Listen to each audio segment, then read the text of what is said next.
这是我们的第一站，是一个叙利亚东正教会。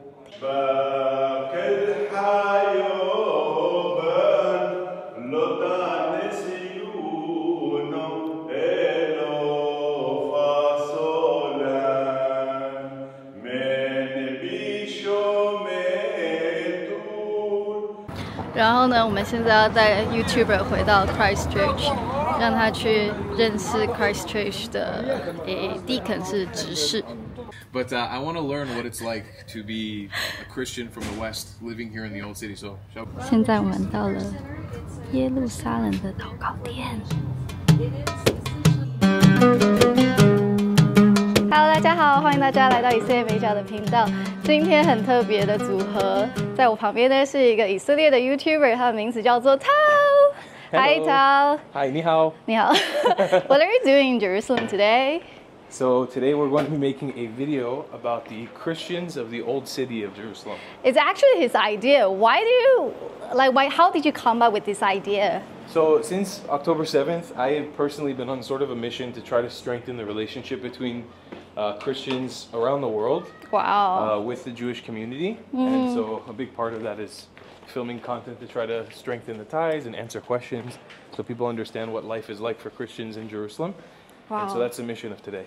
So let's see what's gonna happen today. Let's do it.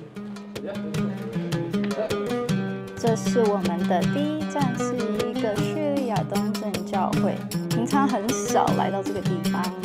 这个地方呢是东正教认为的马可楼，它也是基督教的第一间教会。今天组合还有妈妈，妈妈，你知道台湾有多少基督徒吗？妈妈定格了。这非静止画面。大概有100万啦，占台湾的就是5%的人口。那新加坡呢是大概也有就是80万，香港130万。好，那你猜猜看，整个以色列有多少基督徒的人口？基督徒啊，50万，2万。真的？对，那么少在以色列基督徒是一个少数族群。所以呢，这一集就是刚刚那个 YouTuber 的企划，他就是想要带他的观众来看一下以色列的基督徒的生活是什么样子。有趣哦。很有意义。现在这里在整修，花大概200多万台币，因为有尘霾的问题。So the project is 1 year project. 约翰的妈妈玛利亚的家。哇哦！下面还有，这就是耶路撒冷的样子。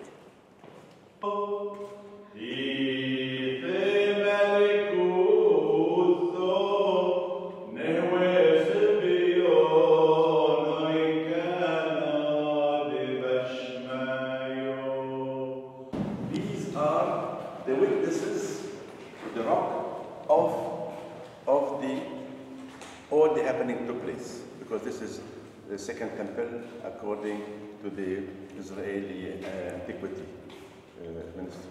This is Byzantine, and the rest is Crusader time.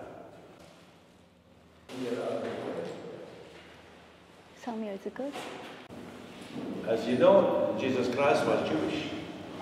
He celebrated the Seder meal. When he was resurrected, he appeared 2 times here. The first time, St. Thomas, all of the disciples wasn't here. So when he came later, they told him, the disciples, we saw the master, he appeared. He said, I will not believe unless I put my fingers in his wounds. Jesus Christ appeared the second time, especially to St. Thomas, and told him, Thomas, come. He said, no, master, I believe. He said, no. You believe when you put your fingers in my wounds. What does it imply for our daily life? When we have a problem, physical, social, medical, when we say, Jesus, as you open the fingers of St. Thomas, please intervene in my problems. Any Christian denomination can come and pray. Wow. It's open, no charging, no fees. And we are very happy that now people are coming to visit and pray.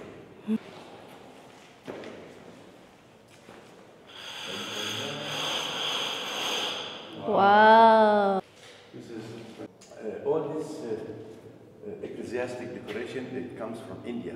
We have about 2.5 million Indian Syriac Orthodox Church because St. Thomas went there. Yeah, and yeah, his yeah. tomb is in Kerala, near Kerala. Yeah, yeah, So yeah. this, who are we? We are Aramaic, the descendants of Abraham, Sarah, Jacob, and all the tribes. We were Aramaics. We changed our nomination to Syria because the Aramaics at that time they were pagans. So we said Syriacs, Christians. We maintain our liturgy since first century. 带宝宝的 YouTuber 很辛苦，因为他要到处探险。那刚刚那个老先生呢，他是亚兰人，他们家族是亚兰人，但是因为亚兰人那个时候是异教，所以他们就加入了叙利亚东正教，所以他们在教派上面他们是属于叙利亚东正教。那这个族群在耶路撒冷大概只有500个人，我们的朋友也是。那他的2个孩子呢，这个礼拜6会在这里受洗，婴儿洗。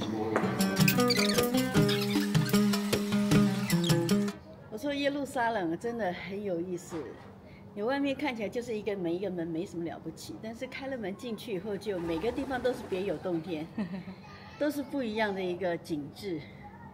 不像我们住在大城市，大家都是3房2厅啊，大家的格局都差不多。可是我觉得耶路撒冷真的很特别，每个地方都依地形而建。美酒妈妈很喘哎，对，刚刚从下面走上，从西元1世纪的地方走上来。对。然后呢，我们现在要带 YouTuber 回到 Christchurch， 让他去认识 Christchurch 的Deacon 是执事。Hi, how you doing? Nice to meet you. Where are you from originally? Originally, I'm from the Chicago area in the U.S. Amazing. Have tourists come here, I always try to impart to them that me living in Jerusalem shouldn't be any different than them living in Milwaukee or in Angola or in Singapore or wherever they're from. The important part is the relationship with God, how God acted with his people. And it doesn't matter where you're from. You can do that from anywhere. You can do that from anywhere. And again, I mentioned earlier, like the point of my job is to write commentary for a Bible. That's not the point for the people of God. Right? God doesn't say study. He doesn't say read the Bible and only the Bible. He says serve people. And people can do that just as well in Bogota as they can do that here. They can do that just as well in Singapore as they can do that here. They can do it just as well wherever they're from. In fact, I would argue, they can do it better. The idea is more to be inspired by the stories of Jesus and God. Yeah, and to act upon that, and that can be anywhere. Exactly. 现在我们到了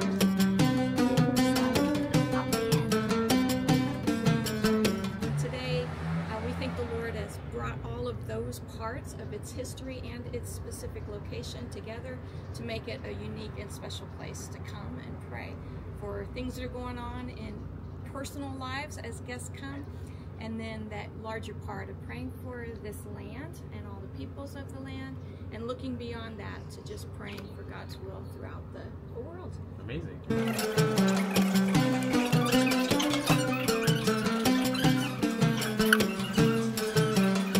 Here it functioned as a Swedish consulate in this part of Jerusalem. At the end of the British mandate, as the line was drawn right outside the back property lines, it became, it was on the Jordanian side. And so lots of flags have flown. We are bordered by an Arab Muslim boys' school and an ultra-Orthodox community out our back for the Jewish people and residents. This side has an evangelical Nazarene church, and to the front is an Orthodox church and school. 2楼是祷告的地方，这里是来祷告的人可以在这里做一些话。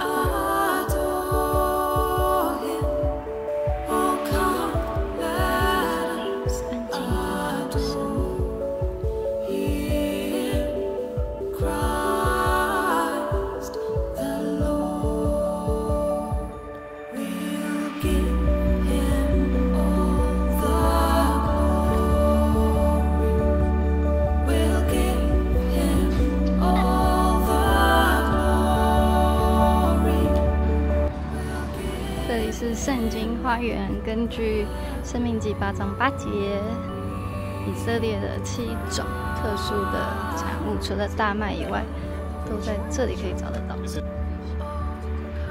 葡萄、橄榄，这是石榴、椰枣。如果你们以后有机会来，也可以到 JPC Jerusalem Prayer Center 耶路撒冷祷告殿来看看，来祷告。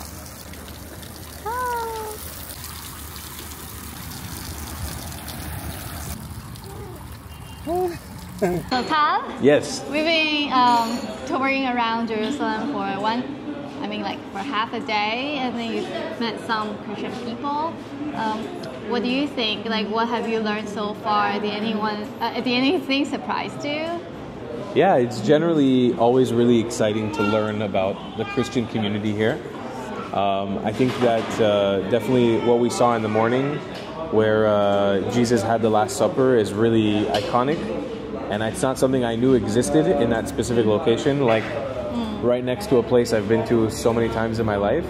And getting to interact and hear the ancient Aramaic, the language of Jesus, the language of our forefathers from the Old Testament, is actually amazing to be able to hear that practice today in 2024. And yeah, it's really nice to see a vibrant, thriving Christian community in Jerusalem. While I think obviously everything is not perfect, because nothing is perfect in Israel, also it's really beautiful to see that people are here, they're practicing their religion, they're engaging, they're living like their ancestors, they're trying to do the best in the world, to put light into the world, and it's been really fun, really fun. Yeah, so for my viewers who want to see the whole video of Tal's interviews with people, go to his channel! Come over. Oh, will you have Chinese subtitles? We'll make it happen for this video. Yay! So my aunt recently asked me about how Christian pilgrims are treated in Israel, because there was a video last year about some Filipino Christians who got spat on by Orthodox Jews. It's funny that I'm asking Tal, who's a local Israeli Jew living here.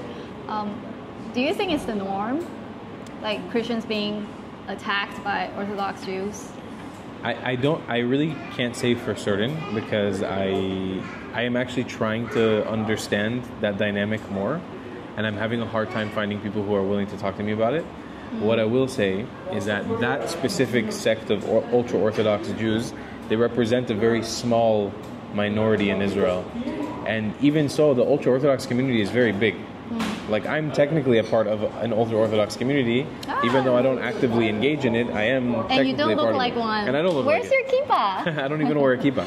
Yeah. But like, for example, I opened up a Bet Chabad, the Chabad house, which is the ultra-Orthodox Jewish movement. The idea that all ultra-Orthodox people are exactly the same is also wrong, because even within the ultra-Orthodox community, there's many different lines of belief and practice. So what I would say for sure I saw that video, and that was horrible, and that's true that happened. And I'm sure that there are many ultra-Orthodox people that also do stuff like that. Do I think it's the norm in Israel? Do they dare to do something like that to you? Like who? No. Oh. No. And also, like, I don't think it's the norm. I think that's a rare event. I don't think that's happening so frequently, because if it was, we would probably know about it. And I think that generally people in Israel are very open-minded. The one thing I always ask people to remember is Jerusalem is a crazy place. It's very contentious. And people here are very high energy, and there's a lot of beliefs. So the same thing that one ultra-Orthodox Jew can do, also a Christian can do, and also a Muslim can do. Because literally these three religions have been sort of battling each other in this one spot for the last couple thousand years. So it's not representative of all Jews, it's not representative of all Orthodox Jews, it's not representative of anything. It's just one group of bad people that did something kind of messed up. That would be my opinion. Jerusalem is like saturated life.